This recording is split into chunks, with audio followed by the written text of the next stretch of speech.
So this question is from T, and I'm personally a fan of T. Okay, so he says, good day. Do I need permission from government or the neighbors by law or something in order to erect a second gate on my yard? A few of my neighbors already have 2 gates. So I suppose access gates.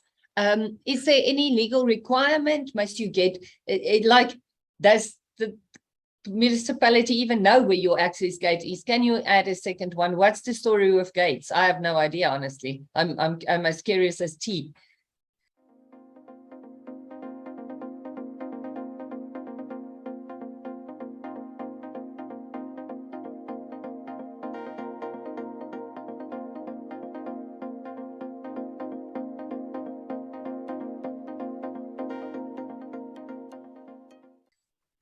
So I actually only know this because of a recent deal that I was involved in.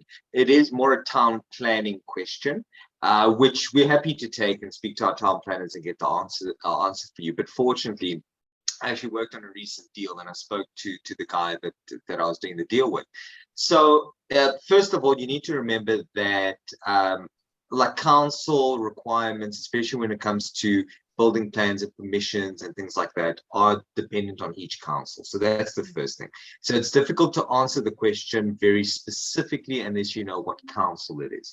That's why normally when you hire town planners familiar with the council in that area that you're buying a property in. So that's the first thing.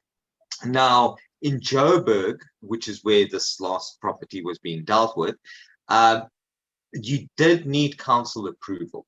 Now, specifically, not on the wall itself. So this was the interesting thing.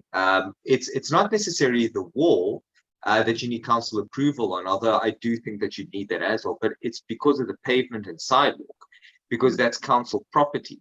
So it's a different, it's almost a different thing to ask. So with council, you normally go on building plans to say, well, I'm changing my property. I want you to approve that it's okay. But now you're also going, well, I'm changing property that technically belongs to you. I need you to approve that it's okay. You are changing the sidewalk. Now, remember, the sidewalk is built with certain specs in mind. Now you're driving cars over the sidewalk, you know, et cetera, et cetera. Like you need to look at traffic as well. I mean, you know, it's almost intuitive. If you have a small property, it's like whether my gate's here or there, it doesn't make a difference. But obviously, the law doesn't think like that. If your property is massive, and you have one gate that's right next to a stop street, it could cause issues. If you have a lot of traffic going in and out, obviously they wouldn't want it in you know, by a stop street or whatever the case is. So, you know, the traffic components, building components, et cetera, you know, wear and tear, all the rest. So that's something to consider. You have to ask them for permission. There's also something about the gates not being closer than 15 meters apart. Don't really know what the rationale for that is.